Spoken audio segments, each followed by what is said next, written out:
So hello बच्चों, good morning. आज हम बात करने वाले हैं पैकेजिंग मटेरियल की। ठीक है, तो जैसा कि नाम से ही पता चल रहा है, पैकेजिंग मटेरियल वो चीज़ है जिसके अंदर की हमारे कोई भी चीज़ पैक होके आती है। पहली चीज़ क्लियर है। सेकेंड पॉइंट इज़ दैट कि हमको, क्योंकि हम फार्मेसी के स्टूडेंट्स हैं, तो हमको ये पढ़ना है कि फार्मास्यूटिकल पैकेजिंग मटेरियल क्या है। हमको नॉर्मल पैकिंग से मतलब नहीं है, हमको बात करनी है यहाँ पे उन सभी पैकेजिंग मटेरियल्स की जिसमें हमारे फार्मास्यूटिकल ड्रग्स को हम स्टोर करते हैं। ठीक है, तो यहाँ पे फार्मास्यूटिकल पैकेजिंग की जो वीडियो थोड़ा लेंदी होने वाला है, तो इसमें जो है लास्ट तक अगर आप देखेंगे तो आपको ये चैप्टर पूरा क्लियर हो जाएगा। और तो अब हम डेफिनेशन की बात करते हैं कि पैकेजिंग मटेरियल आखिरकार है क्या। तो इसमें लिखा है pharmaceutical packaging can be defined as the chemical means of providing presentation, protection, identification, information, containment, फिर convenience, compliance, integrity and stability of the product। तो जो भी हमारे फार्मास्यूटिकल प्रोडक्ट होते हैं वो कुछ चीज़ें हमें प्रोवाइड करते हैं। वो चीज़ें हैं प्रेजेंटेशन, प्रोटेक्शन, आइडेंटिफिकेशन, इंफॉर्मेशन, फिर आता है कंटेनमेंट एंड कन्वीनियंस भी देते हैं, क्योंकि फार्मास्यूटिकल पैकेजिंग जब आप किसी में पैक होके आ रहा है तो वो कन्वीनियंस में जो है वो हेल्प करता है। उसके बाद कंप्लायंस भी देता है, इंटीग्रिटी है, स्टेबिलिटी है ऑफ द प्रोडक्ट। तो ये सारी जो उसकी एडवांटेज है, एक हिसाब से कह सकते हैं कि जो भी फार्मास्यूटिकल पैकेजिंग है वो एक तो एक अच्छे तरीके से आपके जो भी प्रोडक्ट है उसको प्रेजेंट करता है, उसको प्रोटेक्ट करता है बाहरी इन्वायरमेंट से, उसको आइडेंटिफाई करने में मदद करता है।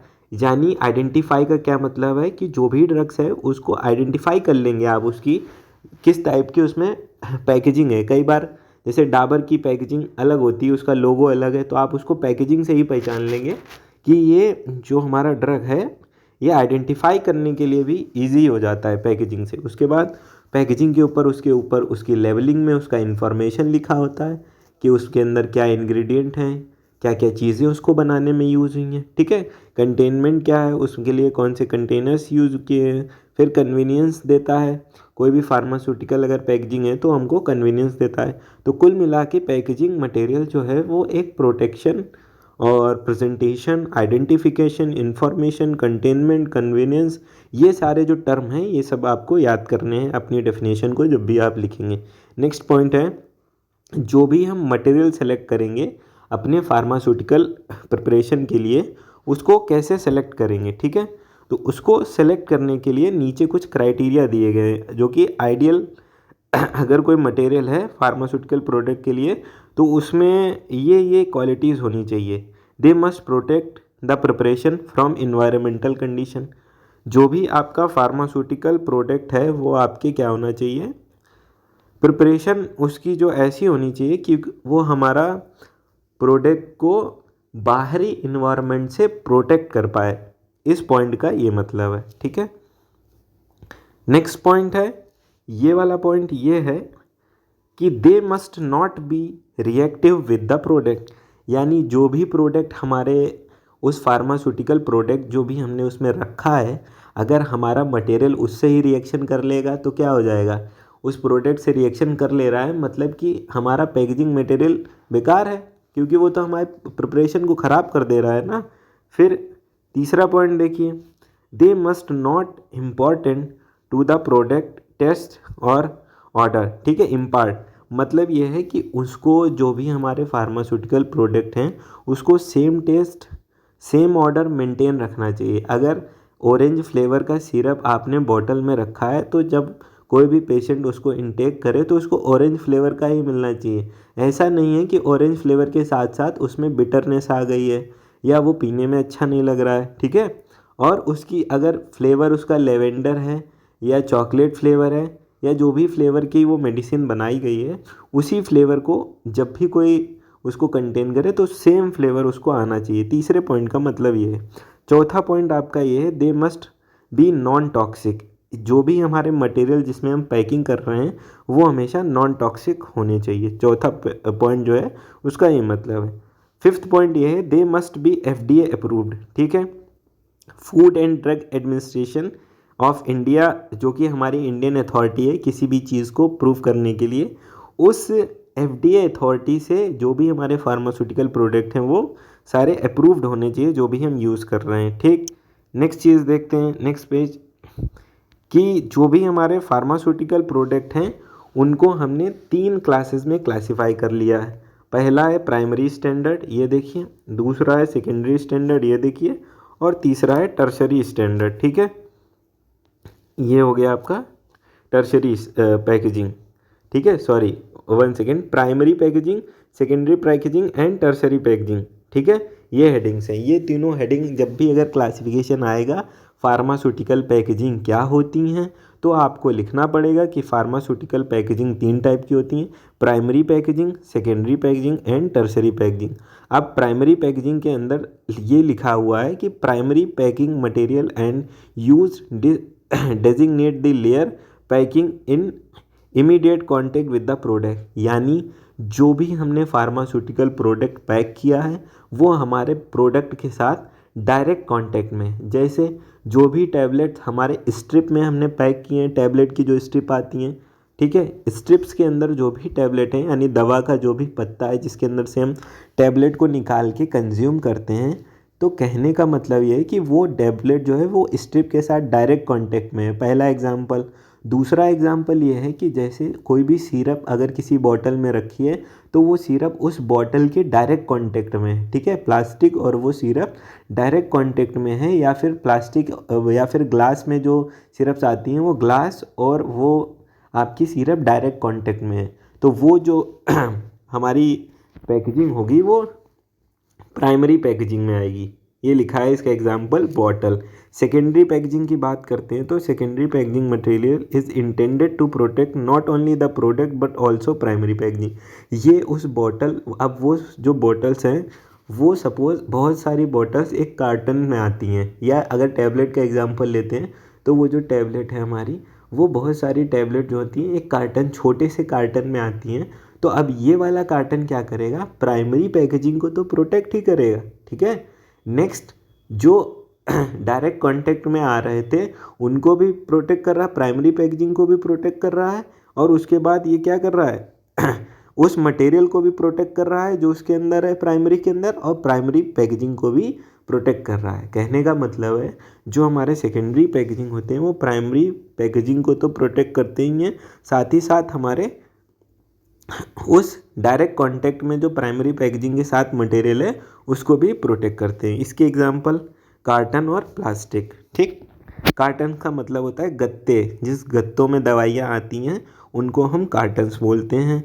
टर्शरी पैकेजिंग की बात करें, tertiary packaging is not typically not seen by the consumers. ये जो टर्शरी पैकेजिंग है वो जल्दी, वो जो कंज्यूमर हैं यानी हमारे जैसे लोग जो दुकान पे जाते हैं दवा लेने, तो उनको जल्दी देखने को नहीं मिलती, क्योंकि वो बड़े बड़े गत्तों में जिनमें दवाइयाँ आती हैं उनसे उनको निकाल के लगाते हैं भाई अपने जो भी स्टोर है। ऐसा तो नहीं है कि गत्ते के साथ ही आपने कभी तो नहीं देखा होगा कि रैक्स में दवाइयाँ लगी हैं मेडिकल स्टोर पे या किसी भी दवा की दुकान में जो भी दवा लगी हैं वो उस गत्ते में से जो छोटे छोटे कार्टन से, यानी सेकेंडरी पैकेजिंग जो है उसमें तो लगी है पर प्राइमरी पैकेजिंग में नहीं लगी है। इतनी बात क्लियर है? बात क्लियर है तो आगे बढ़ूँ। ठीक है, नेक्स्ट पेज देखिए, टाइप्स ऑफ कंटेनर। ठीक, टाइप्स ऑफ कंटेनर में पहला है वेल क्लोज्ड कंटेनर, दूसरा है सिंगल डोज कंटेनर, तीसरा है मल्टी डोज कंटेनर। ठीक है, चौथा है आपका light resistant container, and fifth है एयर टाइट कंटेनर, एंड उसके बाद 6 है आपका एरोसॉल कंटेनर। ये सारे कंटेनर्स हैं। अब इनके बारे में एक एक करके बात कर लेते हैं। ठीक है, तो पहला जो हमारा वेल क्लोज्ड कंटेनर है, इनकी क्या डेफिनेशन है? A well closed container protect the content from loss during transportation, handling and storage or cell.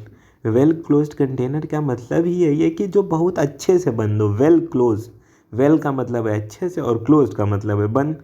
तो a well close container protect the content, यानी जो भी उसके अंदर कंटेंट है उसको किसके किसके लिए प्रोटेक्ट करेगा? Loss during transport action. अगर वो अच्छे से बंद है, पूरा सील है, तो उसके अंदर से कभी भी ड्रग का लॉस नहीं होगा। ठीक है, ये चीज़ जो लिखी है, ट्रांसपोर्ट एक्शन के दौरान उसमें भी कोई भी लॉस नहीं होगा। उसकी हैंडलिंग अच्छे से होगी, स्टोरेज और सेल के टाइम पे वो उसको प्रोटेक्शन देगा। फिर सिंगल डोज कंटेनर, इसकी क्या डेफिनेशन है? These containers are use to supply only one medicament and hold generally parenteral product.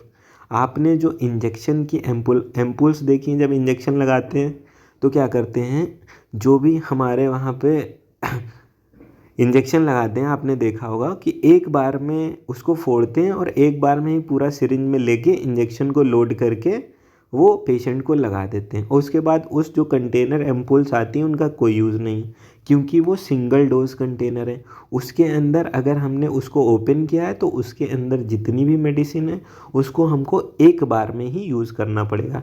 क्योंकि हम वो सारी मेडिसिन एक बार में यूज़ कर रहे हैं इसीलिए इसको सिंगल डोज कंटेनर कहेंगे, क्योंकि सारी मेडिसिन, सारी ड्रग एक बार में ही कंज्यूम करनी है।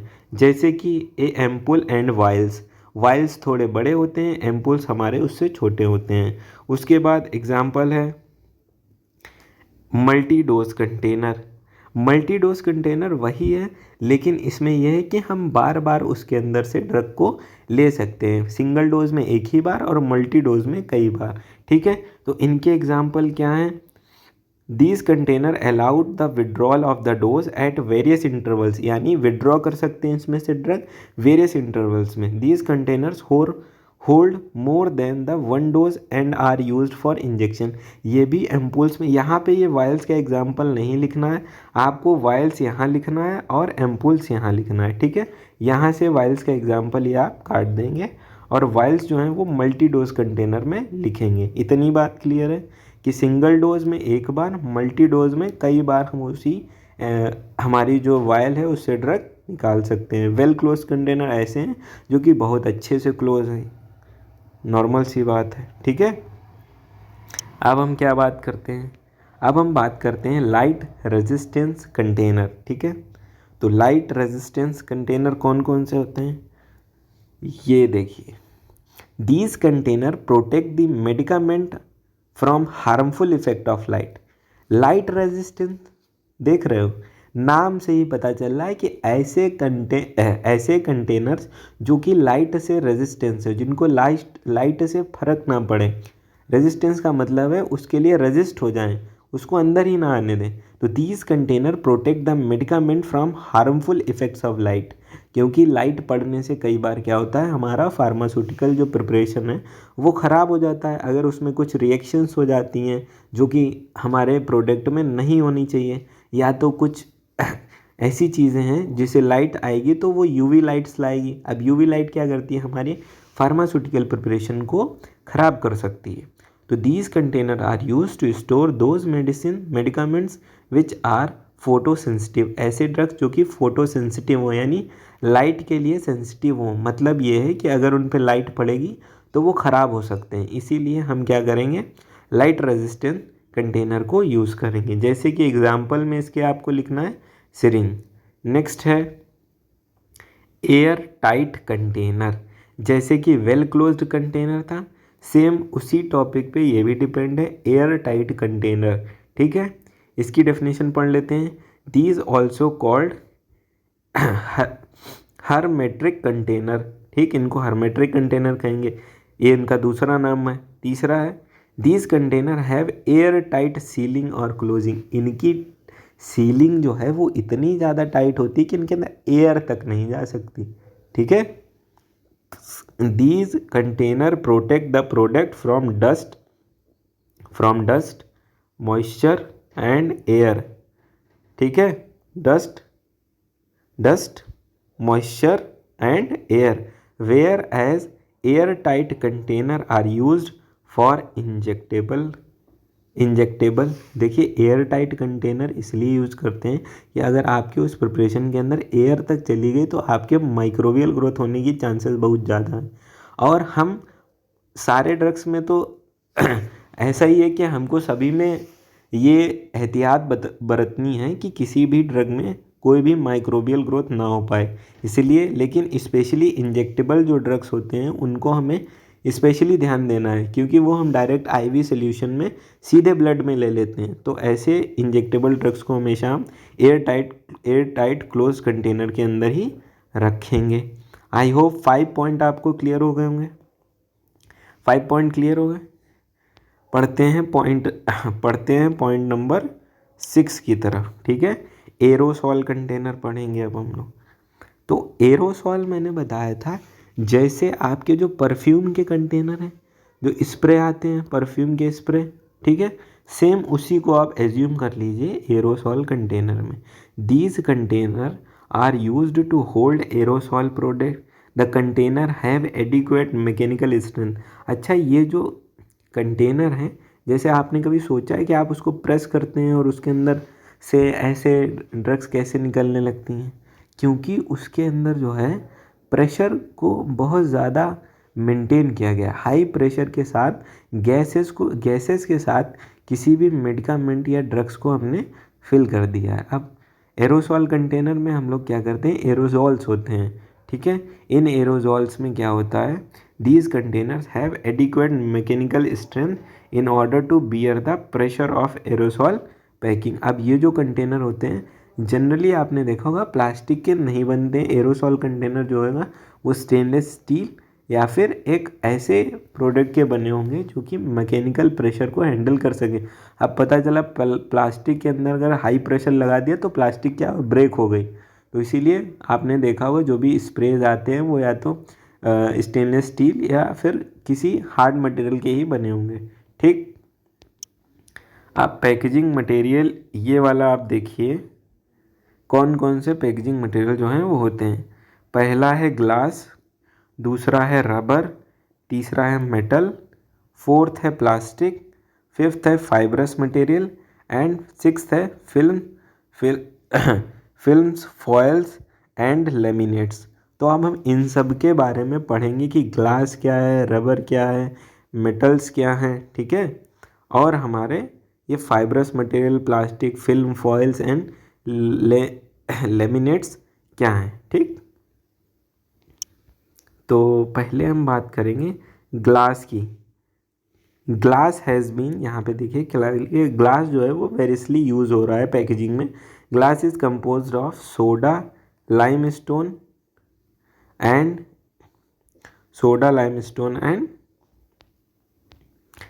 कलेट। ठीक है, ये भी एक मटेरियल होता है जो कि यहाँ पे लिखा है, सोडा लाइमस्टोन एंड कलेट। ये तीनों चीज़ आप याद कर लीजिए कि जो भी ग्लास है वो सोडा, लाइमस्टोन और कलेट तीनों चीज़ से मिलके बना है। अब इसके अंदर और कौन कौन सी चीज़ें होती हैं वो भी देख लीजिए। पहला है silicon, aluminium, sodium, potassium, magnesium and zinc are generally used into the preparation of the glass. एक ग्लास के अंदर silicon, aluminium, sodium, potassium, magnesium, zinc, कभी आपने सोचा नहीं होगा कि एक ग्लास के अंदर इतनी भी चीज़ होती हैं, पर लिटरली यही सारे एलिमेंट्स जो हैं वो हमारे एक ग्लास की प्रिपरेशन में यूज़ होते हैं। अब इन हम ग्लासेस का जल्दी जल्दी से एडवांटेज पढ़ लेते हैं क्या होता है। ठीक है, तो एडवांटेज को अगर देखें तो it can be use N light speed packaging line, क्योंकि ये बहुत जल्दी लाइट स्पीड पैकेजिंग के साथ पैक हो सकता है। दे आर ट्रांसपेरेंट, ये ट्रांसपेरेंट होते हैं तो अंदर से बाहर तक हम क्लियरली देख सकते हैं। They have good protection power, इनकी प्रोटेक्शन पावर अच्छी होती है क्योंकि इनकी मैकेनिकल स्ट्रेंथ ठीक ठाक होती है। दे कैन ईजिली लेबल्ड, इनको आसानी से हम लेबल कर सकते हैं। डिसएडवांटेज की बात करते हैं तो दे आर ब्रेक इजिली, ये जल्दी से क्या होते हैं, ब्रेक हो जाते हैं। अगर इन पे हल्का भी प्रेशर पड़ेगा तो ये टूट जाएंगे। फिर they are heavier in comparison to plastic container, और ग्लास जो है आपको पता है कि जो होते हैं हैवियर होते हैं प्लास्टिक कंटेनर्स से। ठीक है, फिर टाइप्स ऑफ ग्लास, ग्लास के कौन कौन से टाइप होते हैं। टाइप 1 में आता है बोरोसिलिकेट ग्लास, टाइप 2 में आता है treated soda lime glass, type 3 में आता है regular soda lime glass and type 4 में आता है general purpose soda lime glass. तो ये ग्लासेस आप यहीं पे अभी के अभी याद कर लीजिए।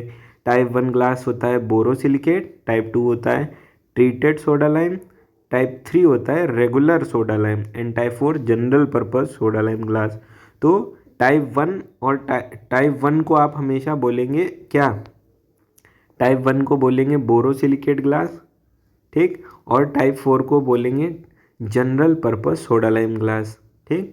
टाइप 2 को ट्रीटेड सोडा लाइम और टाइप 3 को रेगुलर सोडा लाइम। दोनों ही सोडा लाइम है, लेकिन ये ट्रीटेड सोडा लाइम है और ये हमारा रेगुलर सोडा लाइम है, बस इतना डिफरेंस है। ये हमारा ट्रीटेड है और ये हमारा रेगुलर सोडा लाइम ग्लास है। पहला बोरोसिलिकेट ग्लास, उसके बाद ट्रीटेड सोडा लाइम ग्लास, फिर रेगुलर सोडा लाइम ग्लास, फिर general purpose soda lime glass. इतनी बात समझ गए कि नहीं? आगे बढ़ें, आगे बढ़ें, ठीक है। आगे बढ़ते हैं और सबसे पहले ये जो हमारा बोरोसिलिकेट ग्लास है इसके बारे में पढ़ते हैं। It is highly resistance glass. ये ग्लास जो है वो हाईली रेजिस्टेंस ग्लास है। It is high melting point. इसका जो मेल्टिंग पॉइंट है वो बहुत ज़्यादा क्या होता है? हाई होता है। भाई ग्लास जल्दी से थोड़ा ना मेल्ट हो जाता है। ग्लास को कभी गैस पे रखो तो क्या तुरंत मेल्ट हो जाएगा? ग्लास के लिए हायर मेल्टिंग पॉइंट चाहिए। उसके बाद it is more chemically inert than the soda lime glass. ये जो है वो बहुत ज़्यादा केमिकली इनर्ट होता है, मतलब जल्दी किसी से रिएक्ट नहीं करता है। फिर हमने 4 नंबर पे क्या है? रिड्यूसिंग लीचिंग एक्शन होता है इसमें। यानी लीचिंग का मतलब है कि अंदर से इसमें कोई भी रिएक्शन होके और हमारी फार्मास्यूटिकल प्रिपरेशन के अंदर मिलता नहीं है। मतलब ग्लास में कोई भी रिएक्ट करके, ऐसा नहीं कि ग्लास में अगर आपने एसिड रख दिया तो कोरोजन हो जाएगा और ग्लास आपके फार्मास्यूटिकल प्रिपरेशन में मिल जाएगा। तो लीचिंग का मतलब यही है कि ऐसा नहीं है, ठीक है। रिड्यूसिंग लीचिंग एक्शन, इसके अंदर लीचिंग एक्शन नहीं होता है। यूजेस क्या क्या हैं? लेबोरेटरी ग्लास सेपरेटर्स के रूप में यूज़ होता है और for injection and water for injection, यानी इंजेक्शन के लिए और इंजेक्शन्स में ही कभी कभी वाटर फॉर इंजेक्शन WFI जो एक सोल्यूशन निकलता है उसको हम इंजेक्शन में डाल के मिलाते हैं और फिर उस इंजेक्शन को हम किसी भी पेशेंट को देते हैं। तो ये जो वाटर फॉर इंजेक्शन है ये उसमें पैक होते हैं या फिर इंजेक्शन को हम पैक करते हैं। इतनी बात क्लियर है? नेक्स्ट पढ़ें। ट्रीटेड सोडा लाइम ग्लास की अब हम बात करेंगे। तो जो ट्रीटेड सोडा लाइम ग्लास है इसमें क्या है? Treated to remove surface alkali, ठीक है। Treated to remove surface alkali, यानी सरफेस पे जो एल्कली है, एल्कली का मतलब होता है सोडियम पोटेशियम, ये सारे एल्कली हैं, Na ये सारे एल्कली होते हैं, ठीक है। जो ये सोडियम, ठीक है, फिर उसके बाद पोटेशियम, सोडियम पोटेशियम, ठीक है, ये सारे क्या हैं? एल्कलीज हैं आपके। कैल्शियम, ये सारे आपके एल्कलीज हैं। The dealkalising process is known as the sulphur treatment. Dealkalising process को हम लोग सल्फर ट्रीटमेंट कहेंगे। Sulphur treatment neutralises the alkali oxide on the surface rendering the glass more chemically resistant. अब ये होता है क्योंकि इसके इन वाले जो ट्रीटेड सोडा लाइम ग्लास है असल में इनके जो सरफेस पे क्या होता है? एल्कली पाई जाती है। एल्कली का मतलब है एल्कलाइन सब्सटेंस, जैसे सोडियम, ठीक है। सोडियम मतलब Na, पोटेशियम। अब ये क्या करता है? ये हमारे, अब अगर सोडियम होगा तो वो हमारे प्रिपरेशन को ऑक्सीडाइज कर देगा, तो इसीलिए क्या करते हैं? इसको हम लोग सल्फर ट्रीटमेंट देते हैं। Sulphur treatment neutralises the alkali oxides on the surface rendering the glass more chemically resistance, ठीक है। अब इसको अगर हम ट्रीट कर देंगे सल्फर के साथ तो ये क्या करेगा? रेंडरिंग कर देगा of the glass more chemically resistance, और हमारा ग्लास और रेजिस्टेंट हो जाएगा। मतलब अब ये और किसी से रिएक्शन नहीं करेगा, ठीक है। इसीलिए क्योंकि इसमें सोडा मतलब वो होता है क्या? एल्कली होता है और इसको हम लोग सल्फर से ट्रीट करते हैं, इसीलिए हम इसको ट्रीटेड सोडा लाइम ग्लास कहते हैं। यानी सोडा लाइम का मतलब है मतलब सोडियम से रिलेटेड है। तो ये सोडा जो सोडियम यानी पोटेशियम, सोडियम पोटेशियम ये जो था इसको ट्रीट कर दिया हमने किसी चीज़ से, तो इसीलिए हम इसको ट्रीटेड सोडा लाइम ग्लास कहते हैं। बात समझ गए? यूज़ क्या है? Use for the alkali sensitive products, जो कि एल्कली से सेंसिटिव प्रोडक्ट होते हैं उनको हम इसमें रखते हैं। सेंसिटिव का मतलब यही है कि उससे रिएक्ट कर लेते हैं। इन्फ्यूज़न फ्लूइड, इन्फ्यूज़न का मतलब है जो ग्लूकोज या RL, जो भी हम बॉटल्स जब किसी को डिहाइड्रेशन होता है तो चढ़ाते हैं, उसको हम लोग ग्लूकोज, रेक्टर सोल्यूशन, रिंगर सोल्यूशन, ये सारे क्या हैं? RL, ये सारे में इन्फ्यूज़न है। फिर हमारे ब्लड एंड प्लाज्मा, उसके बाद लार्ज वॉल्यूम कंटेनर, तो ये सारे जो हैं वो हमारे इसमें यूज़ होते हैं। तो तीसरे नंबर पे आते हैं रेगुलर सोडा लाइम ग्लास। तो अब ये क्या होते हैं रेगुलर सोडा लाइम ग्लास? तो इसमें हम लोग पढ़ेंगे फ्लेक्स सेपरेट ईजिली। इसमें क्या होता है, फ्लेक्स जो हैं वो ईजिली सेपरेट हो जाते हैं। इतनी बात क्लियर है? इतनी बात क्लियर है कि नहीं?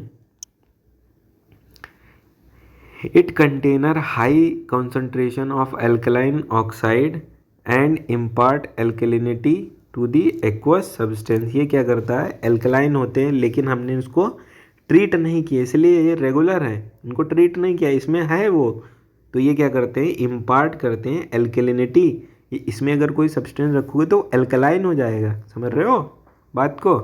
वो हमने ट्रीटेड कर दिया था, उसको हमने ट्रीट कर दिया था सल्फर के साथ, इसको ट्रीट नहीं किया है, तो ये रेगुलर सोडा लाइम ग्लास हो गए, वो ट्रीटेड सोडा लाइम ग्लास हो गए।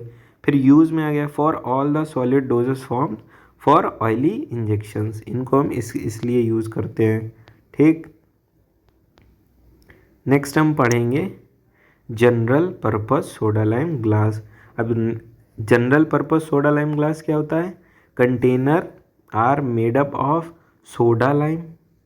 सोडा लाइम से जो कंटेनर बने हैं glass supplied for non parenteral products. और ये क्या करते हैं, नॉन पेरेंट्रल मतलब जिनको हम पेरेंट्रल यूज़ के लिए नहीं लेते। पेरेंट्रल का मतलब होता है इंजेक्शन वगैरह, तो जिनको भी हम इंजेक्शन के लिए नहीं लेते हैं उनके लिए हम in general purpose soda lime glass को यूज़ करते हैं। फॉर ओरल और टॉपिकल यूज़, देखो लिखा भी है, फॉर ओरल और टॉपिकल यूज़ के लिए करते हैं। नॉन पेरेंट्रल प्रोडक्ट्स का मतलब है ऐसे प्रोडक्ट जिनको हम पेरेंट्रली यूज़ नहीं करते हैं। यूज़ है for oral use and for topical purpose.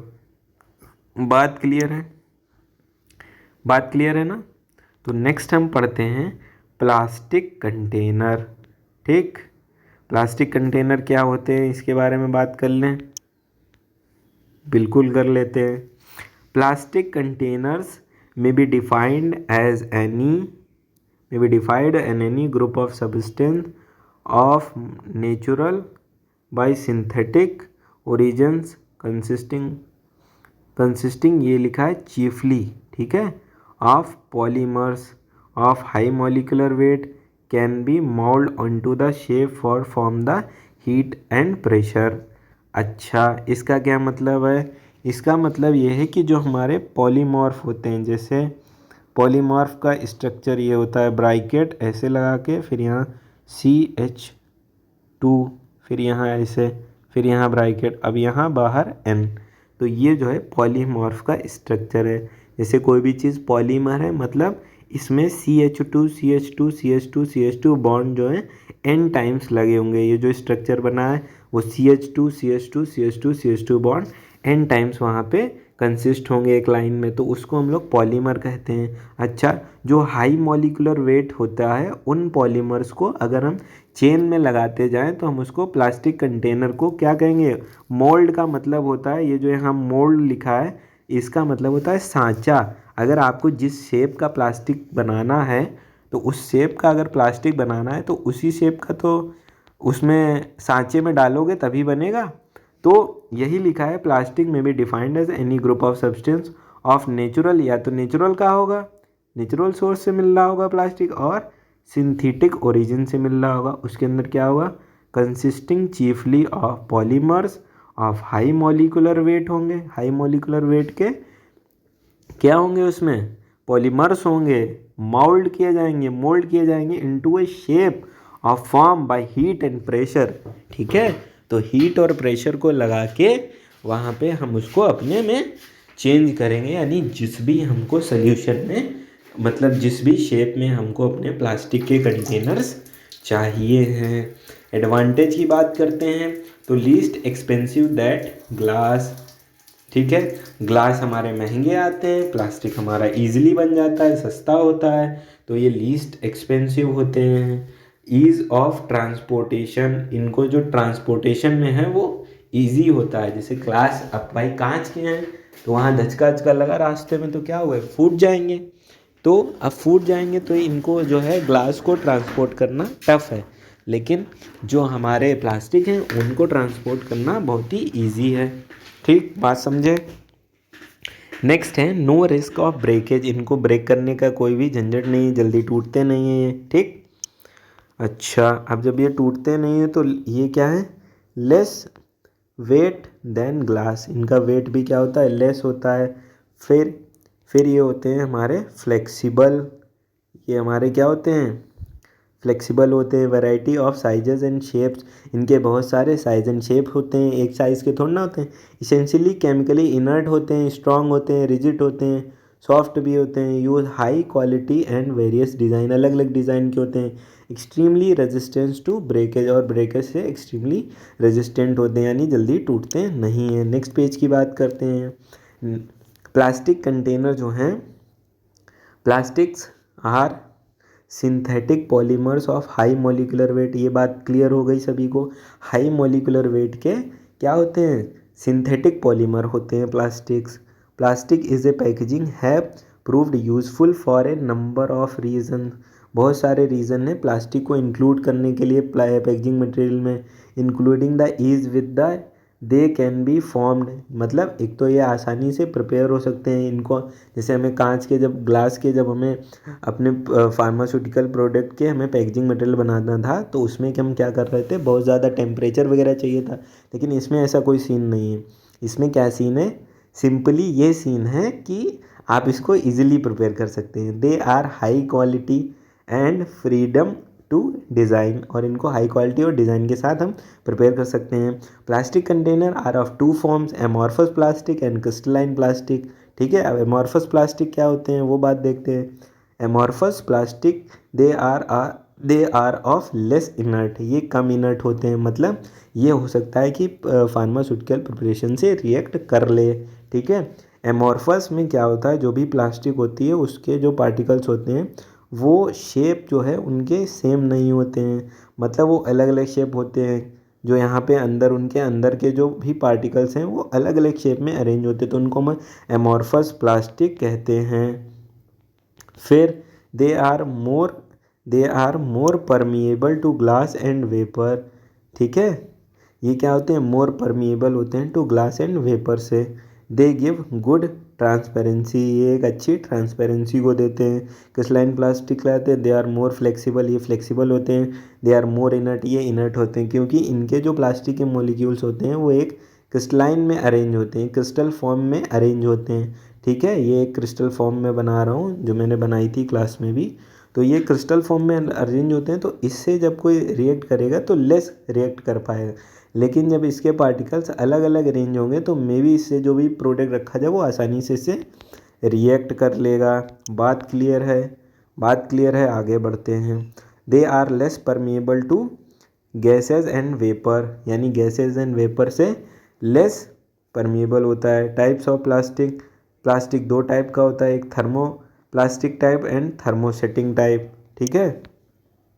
Disadvantage क्या हैं, they are not as chemically inert as type 1 glass, जो टाइप 1 ग्लास होता है वो ज़्यादा इनर्ट होता है, लेकिन ये क्या है, कम इनर्ट है। Leaching from the container to the product, leaching हो सकती है, मतलब प्लास्टिक से रिएक्ट करके हमारा प्रोडक्ट जो है वो उसमें डिज़ोल्व कर सकता है। सॉर्प्शन का मतलब है एब्जॉर्प्शन और adsorption of the drug molecule और ion on the plastic material, इसमें वही सॉर्प्शन का मतलब है कि वो उस पर्टिकुलर मटेरियल में जिसमें हमारा ड्रग रखा है उससे रिएक्ट करके हमें एब्जॉर्ब कर लेता है हमारे ड्रग को, ठीक, हमारे मतलब मटेरियल को अपने में एब्जॉर्ब कर लेता है, मिक्स कर देता है। They are possess an electrostatic charge which will be attract particle, ये एक इलेक्ट्रोस्टैटिक चार्ज को रखते हैं, जैसे अगर किसी के ऊपर चार्ज है इलेक्ट्रोस्टैटिक तो वो क्या करेगा, पार्टिकल्स को अट्रैक्ट करेगा, ठीक है। सपोज इस पर माइनस चार्ज है तो जिस भी पार्टिकल में पॉजिटिव चार्ज होगा तो ये दोनों आपस में एक दूसरे को क्या करेंगे, अट्रैक्ट करेंगे, ठीक है। बात क्लियर है।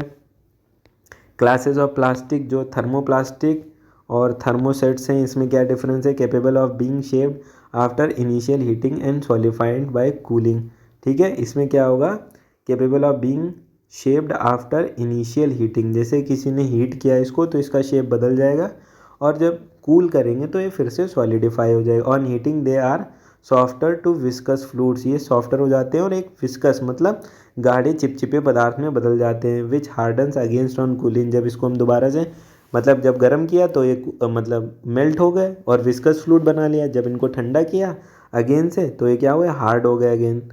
फिर resistant to breakage and cheap to produce a providing the right plastic are chosen will be provide the necessary protection to the product in the attractive container. तो ये क्या कहते हैं, एक प्रोटेक्शन के लिए अट्रैक्टिव कंटेनर की तरह यूज़ होते हैं और प्रोवाइड करते हैं नेसेसरी प्रोटेक्शन। यही लिखना है आपको इस पॉइंट में।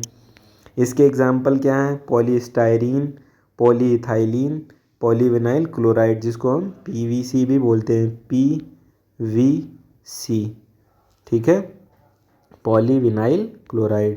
ठीक, नेक्स्ट क्या है, नेक्स्ट है हमारा थर्मोसेट्स। ये होते हैं थर्मोप्लास्टिक्स जो कि सॉलिडिफाई हो जाते हैं, जब उनको हीट करते हैं तो विस्कस में बदल जाते हैं, उसके बाद जब उसको कूल करते हैं तो वो सॉलिड हो जाते हैं। इसके example polystyrene, polyethylene, PVC, polyethylene HDP या एलडीपी। ठीक है, थर्मोसेट्स क्या होता है, they need heat for processing into a permanent shape. इनको क्या चाहिए, एक हीट चाहिए एक परमानेंट शेप में जाने के लिए।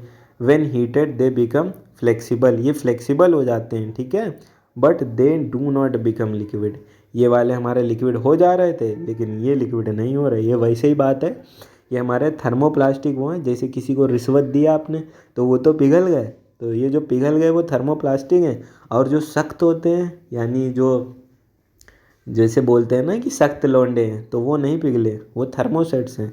उनको आपने हीट दी, ठीक है, वो बिकम फ्लेक्सिबल हो गए, ठीक है, आपके साथ अच्छे से बात तो कर ली उन्होंने, पर वो ऐसा नहीं कि वो पिघल गए। तो थर्मोसेट्स पिघलते नहीं हैं, वो हार्ड बनते हैं, ठीक है, सॉलिड बनते हैं।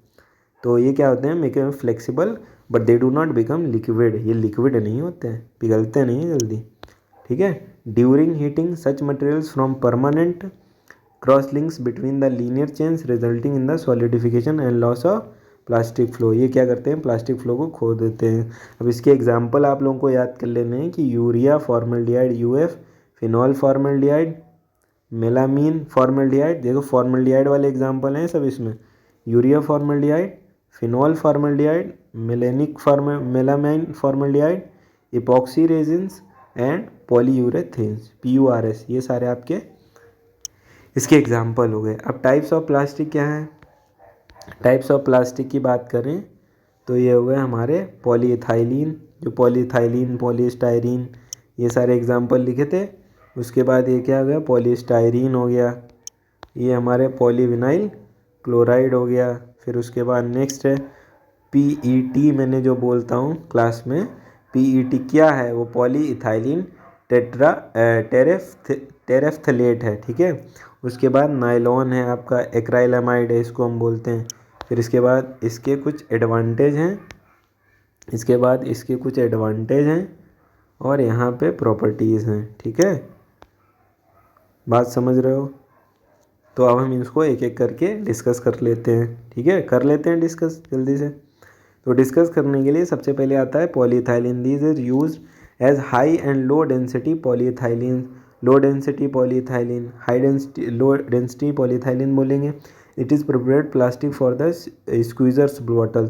ऐसी बॉटल जिनको हम स्क्वीज़ करते हैं, स्क्वीज़ का मतलब है जिनको दबाएं तो वो क्या हो, दब जाएं आसानी से। ऐसा नहीं कि अगर हम उनको प्रेस कर रहे हैं तो वो दबे ना। आप जैसे इन बॉटल्स को हमें क्या करना है, प्रेस करना है और ये यहाँ से क्या हो, मटेरियल हमारे निकले। जब भी हम इसको यहाँ से फोर्स लगाते हैं तो यहाँ से हमारे मटेरियल को क्या होना चाहिए, निकलना चाहिए। जैसे एट्रोविन आती है जिसको हम नोज़ में यूज़ करते हैं, ठीक है, तो एट्रोविन में क्या होता है, दोनों साइड से जब हम प्रेशर लगाते हैं तो जो भी अंदर का मटेरियल होता है वो बाहर निकलता है, ठीक है। तो ये हमारे क्या हो गए, पॉली इथाइलीन हो गए, ठीक है। अब properties, ease of processing, barrier to moisture देता है, स्ट्रेंथ देता है, टफनेस होता है, फ्लेक्सिबिलिटी होती है, क्योंकि हमें क्या चाहिए इसमें, फ्लेक्सिबिलिटी चाहिए। स्क्वीज़र बॉटल का मतलब जिसको स्क्वीज़ करें तो उसके अंदर से मटेरियल बाहर निकले। हाई डेंसिटी पॉलीइथाइलीन, HDPE क्या होता है, it is loss permeable to gases and more resistant to oil, chemical and solvent. ये ज़्यादा रेजिस्टेंट होते हैं, अगर कोई ऑयल आ रहा है तो उससे रिएक्ट नहीं करेगा, केमिकल से रिएक्ट नहीं करेगा, सॉल्वेंट से नहीं रिएक्ट करेगा। प्रॉपर्टीज़ क्या है, स्टिफनेस देता है। स्टिफनेस का मतलब कठोरता, स्ट्रेंथ होती है उसके अंदर, टफनेस होती है। टफनेस और हार्डनेस में उस दिन मैंने क्लास में डिफरेंस बताया था। जो जो वीडियो देख रहा है अभी तक वो सारे लोग इसमें कमेंट करके मुझे बताओ कि what is the difference between the toughness and the hardness, ठीक है। उसके बाद it is widely used in the bottles for solid doses form. ये हमारे क्या होता है, बॉटल्स में यूज़ होता है for the solid doses form के लिए। फिर ड्रॉबैक क्या है, प्रोन टू स्ट्रेस, क्रैकिंग, ठीक है। इसमें क्या होता है, स्ट्रेस डालते हैं तो क्रैकिंग हो सकती है इन the presence of the surfactant, vegetables और मिनरल ऑयल्स। उसके बाद पॉलीप्रोपाइलीन क्या है, अभी तक पॉलीप्रोपाइलिन क्या है, it has a good resistance to cracking when flexed. अगर हम इसको मतलब दबाते हैं तो ये फ्लेक्स्ड करने पे इसके अंदर रेजिस्टेंस बना रहता है। Good resistance to heat sterilization, अगर हम हीट स्टेलाइजेशन इसका करेंगे, स्टेलाइजेशन का मतलब है इसके अंदर अगर हम हीटिंग देंगे और इसके अंदर जो भी माइक्रोब्स हैं उनको किल करेंगे तो उसके लिए ये रेजिस्टेंट होते हैं। It is colourless, odourless, thermoplastic material with excellent tensile property. Tensile property क्या होती है, बहुत अच्छा क्वेश्चन आ गया है कि what is the tensile property. तो टेंसाइल प्रॉपर्टी के बारे में आप सभी लोग मुझे कमेंट करके बताओ कि what is this tensile property, ठीक है। टेंसाइल प्रॉपर्टी क्या होती है, ये पॉइंट मैं छोड़ रहा हूँ आप लोगों के लिए, इसको मुझे बताना, फिर मैं आगे बताऊँगा इस पॉइंट को। फिर आता है excellent resistance to strong acid and alkalide. चलो बता ही देता हूँ, टेंसाइल प्रॉपर्टीज़ का मतलब होता है कि अगर उस प्लास्टिक को हम लोग गर्म करके उसके तार बनाएं, ठीक है, तन्यता का गुण हिंदी में बोलते हैं इसको, तो उसके तार हम खींच सकते हैं। एक्सीलेंट मतलब बहुत लंबे तार उसके हम खींच सकते हैं, तो उसको टेंसाइल स्ट्रेंथ बोलते हैं। Low permeability to water vapour, water vapour के लिए लो परमेबिलिटी है। Permeability to gases intermediate between polyethylene and unplasticised PVC. PVC का क्या मतलब है, polyvinyl chloride. Permeability to gases in intermediate between polyethylene and, इसके लिए क्या होती है, इसमें परमेबिलिटी होती है। Suitable for use of the colour, tablets, containers and intravenous bottles. इन चीज़ों के लिए क्या है, ये सुइटेबल है, क्लोजर्स के लिए, टैबलेट कंटेनर्स के लिए एंड इंट्रावेनस बॉटल्स के लिए, ठीक है। ये लिखा है tablets, containers and intravenous bottles, ठीक। नेक्स्ट है पॉलीस्टाइरीन क्या होता है, तो versatility, insulation, clarity, easily formed होते हैं, स्टेरोफॉर्म्स होते हैं, स्टाइरोफॉर्म्स, ठीक है। वर्सेटिलिटी का मतलब है बहुत सारे इनसे हम काम ले सकते हैं। वर्सेटाइल पर्सनालिटी का मतलब होता है एक ही बंदा बहुत सारे काम कर सकता है। इंसुलेशन का मतलब है इंसुलेट, यानी अंदर की हीट बाहर नहीं, बाहर की हीट जल्दी अंदर नहीं। क्लियरिटी देता है, इजीली फॉर्म्ड कर सकते हैं एंड स्टाइरोफॉर्म होते हैं, ठीक है। नेक्स्ट क्या है, it is used for jars of the ointments and creams with low water content. Drawback क्या है, chemicals like isopropyl myristate produce क्या लिखा है, grazing a fine network of the surface cracks, crack लिखा है, crazing, ठीक है। Followed by weakening and eventually collapsible of the container. Cracking होगा यहाँ पे। ड्रॉबैक यह है कि ये जो है क्रैक हो सकते हैं, ठीक है। उसके बाद नेक्स्ट बात करते हैं हम लोग सबसे पीवीसी के बारे में। पीवीसी, तो पीवीसी क्या होते हैं, versatile and ease of blending, strength होती है, टफनेस होती है, रेजिस्टेंस होती है। आपको सब में एक ही पॉइंट लिखने हैं कुल मिला के, मैंने ये देखा है अभी तक जो भी पढ़ा है उसमें ये देखा है कि वर्सेटैलिटी होती है, टफनेस होती है, स्ट्रेंथ होती है, प्रोटेक्टिंग पावर होती है, रेजिस्टेंस टू केमिकल होते हैं, क्लियरिटी होती है। तो हमारे मतलब फार्मास्यूटिकल प्रोडक्ट को प्रोटेक्ट करने के लिए जो जो चीज़ें होती हैं, उसको जल्दी रिएक्ट नहीं करता, ऑक्सीडेशन से बचाता है, रिडक्शन से बचाता है, फिर उसमें केमिकल रिएक्शंस नहीं होती हैं, लीचिंग का प्रोसेस नहीं होता है, हार्ड होते हैं, मतलब हार्ड होते हैं, केमिकल टेंसाइल स्ट्रेंथ कैसी होती है, यही सब बार बार घुमा के सेम पॉइंट्स ही लिखने हैं। Used of the rigid packing material and main component of the intravenous bags के लिए यूज़ होता है। टैबलेट प्रोटेक्शन के लिए। ड्रॉबैक ये है कि poor impact resistant with can be improve by adding elastomers to the plastic but will be increase its permeability, अगर हम उसको और सॉफ्ट बनाना चाहते हैं तो उससे क्या बोलते हैं, परमेबिलिटी बढ़ जाएगी, मतलब अंदर से बाहर जो है प्रोडक्ट वो परमेबल हो जाएगा, तो इसीलिए हम नहीं बनाते हैं। फिर उसके बाद बात आती है यहाँ पे पॉली इथाइलिन टेरेफ्थलेट यानी PET, polyethylene terephthalate. Important question है सेशनल्स के लिए, पढ़ लीजिएगा, बहुत इम्पॉर्टेंट क्वेश्चन है। PET का फुल फॉर्म इसमें आ सकता है, पॉली इथाइलिन टेरेफ्थलेट। ठीक है, 1 नंबर में ये क्वेश्चन आएगा। नेक्स्ट बात करते हैं, it is a condensation polymer formed when terephthalic acid by dimethyl terephthalate reacts with the ethylene glycol. ये लिखा है कि किससे रिएक्शन होगा, तो हमारा इथाइलिन ग्लाइकॉल बन जाएगा। It is a condensation polymer होता है, ये भी क्या होता है, पॉलीमर। फॉर्म्ड कब होता है, व्हेन टेरेफ्थलिक एसिड और dimethyl terephthalate react with the ethylene glycol in the presence of the catalyst. कोई भी रिएक्शन कैटलिस्ट होता है तभी होती है ना, तो यहाँ पे ये कैटलिस्ट है और दो जो भी रिएक्टेंट्स हैं उनकी रिएक्शन होगी। उसके बाद it is a exceptional impact strength and also serves as a barrier against gas and aroma. Aroma यानी खुशबू जो होती है उसके लिए बैरियर का काम करता है। It is preferred for packing cosmetics and mouth washes and other products. अब जो भी अरोमा अंदर है, कॉस्मेटिक जो प्रोडक्ट हम यूज़ करते हैं, mouth wash, cream, lipstick, toothpaste, ये सब क्या है, कॉस्मेटिक्स हैं, तो इनको हम यूज़ करते हैं। तो हम चाहते हैं जो भी हमने खुशबू अंदर डाली वो वैसी बनी रहे।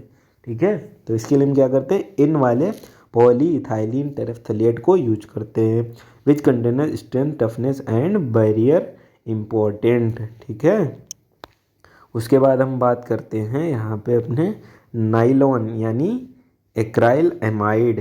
नाइलॉन जो है एक्राइल एमाइड जो यहाँ लिखा है, a dibasic acid combined with the diamine to form nylon and are many types of the nylons. Nylons कैसे प्रोड्यूस होते हैं वो लिखा है यहाँ पे, the type of acid and amine that are use in indicating by the identifying number is that nylon 610 has 6 carbon atoms in the diamine and 10 in the acid. ठीक है, 610 का मतलब है कि 6 कार्बन होंगे और 10 क्या होंगे, diamine and 10 in the acid, और एसिड में क्या होंगे, 10 होंगे। फिर nylon and similarly polyamide materials can be fabricated into thin wall containers.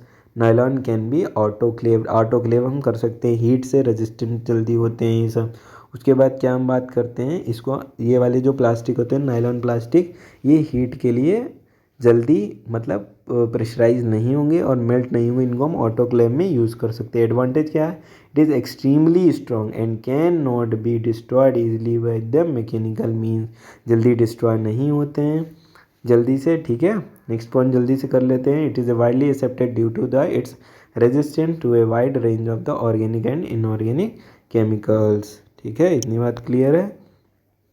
Properties की बात करते हैं, इट कैन बी रिमोल्डेड, इनको हम रीमोल्ड कर सकते हैं।